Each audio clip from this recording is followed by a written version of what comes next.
bisa melihat kebahagiaan itu sebagai hasil pilihan atau efek samping, bukan sebuah tujuan. Sama kayak kesedihan. Kesedihan juga bukan sebuah tujuan karena energi menyukai sesuatu yang konsisten dilakukan hingga pada akhirnya menciptakan sebuah kesempatan yang tidak pernah kita duga.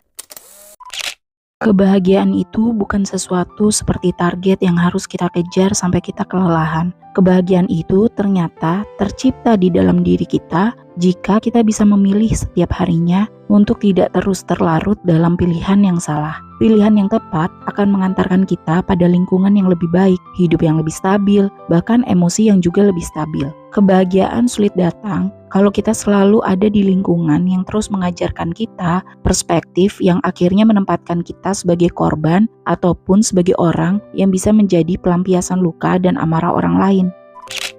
Banyak orang yang punya semuanya, tapi ia tidak pernah punya hubungan dengan orang sekitar yang stabil. Namun terkadang itu memang muncul karena luka pengalaman masa lalu yang terus digores tanpa diberi ruang untuk sembuh. Ruang untuk sembuh sangat minim karena kita biasanya terus berharap dan berjuang untuk sesuatu yang salah, dan otak kita sudah terbiasa untuk hal itu. Ada yang bilang kebahagiaan sulit terjadi karena kita selalu melekat pada hal yang ada di luar diri kita. Dan itu nggak salah, tapi ternyata nggak hanya itu saja. Ternyata kebahagiaan sulit terjadi karena kita yang selalu membawa emosi yang terbentuk karena pengalaman masa lalu. Namun emosi itu terus kita bawa ke masa depan kita, dan akhirnya mempengaruhi cara kita merespon dan memutuskan. Kemelekatan kita akan emosi di masa lalu, itulah yang membuat kita sering terjebak pada pilihan yang salah. Pilihan yang selalu mencintai luka daripada kesembuhan. Namun kita bisa memilih yang berbeda. Kita bisa memilih untuk melepaskan emosi dan reaksi tubuh yang selalu kita bawa hingga saat ini. Kita harus menyadari nggak semua kondisi itu sama,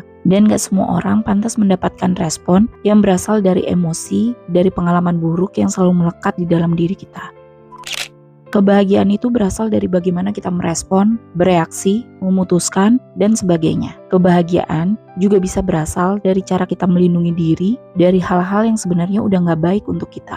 Kebahagiaan itu bukan berarti kita selalu kuat selama 24 jam. Bukan berarti harus positif terus selama 24 jam. Tapi lebih ke personality atau karakter yang kita pilih dan kita latih secara konsisten. Misalnya hal-hal kecil yang kita bawa dalam cara kita memandang hidup, cara kita merespon, cara kita memperlakukan orang lain, cara kita memperlakukan diri sendiri, cara kita menjaga batas, cara kita tetap jujur meskipun gak nyaman, cara kita gak mudah reaktif, cara kita belajar tenang walaupun belum tentu semuanya beres. Mungkin kita bisa melihat kebahagiaan itu sebagai hasil pilihan atau efek samping, bukan sebuah tujuan. Sama kayak kesedihan. Kesedihan juga bukan sebuah tujuan, melainkan hasil pilihan. Kebahagiaan muncul pelan-pelan dari kebiasaan menjadi versi diri yang lebih stabil. Misalnya, ketika kita melatih diri untuk tidak terlalu reaktif, ketika kita melatih diri untuk berani bersuara di tengah tekanan, ketika kita berani memilih pergi saat kita tidak lagi dihargai, dan ketika kita berani melindungi diri saat diperlakukan gak pantas atau gak baik. Hal-hal itu kelihatannya kecil, tapi kalau dilakukan terus, lama jadi karakter.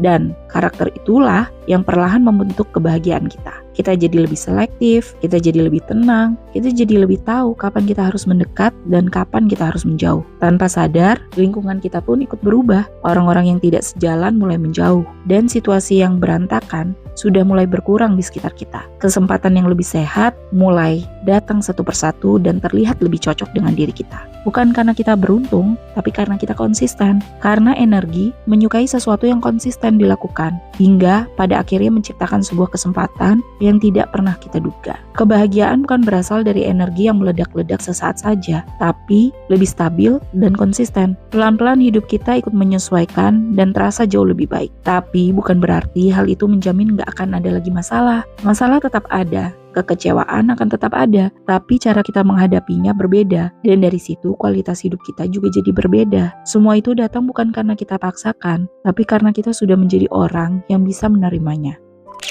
Mungkin yang terlebih dahulu perlu kita latih adalah kualitas di dalam diri kita. Dan kita bisa mulai bertanya kepada diri kita, Apakah kita sudah konsisten? Apakah kita sudah jujur dengan perasaan kita? Apakah kita punya batasan yang jelas? Apakah kita bisa menghargai hal kecil? Apakah kita bisa tetap stabil walaupun sekarang keadaannya belum sesuai harapan? Karena hal itulah yang akan membangun kehidupan yang lebih tenang. Kebahagiaan muncul sebagai konsekuensi dari pilihan yang lebih baik yang selalu kita pilih. Mungkin hidup memang bekerja seperti itu, tentang seberapa konsisten kita menjalani versi diri kita yang lebih siap untuk menerima hal-hal yang baik di dalam hidup kita.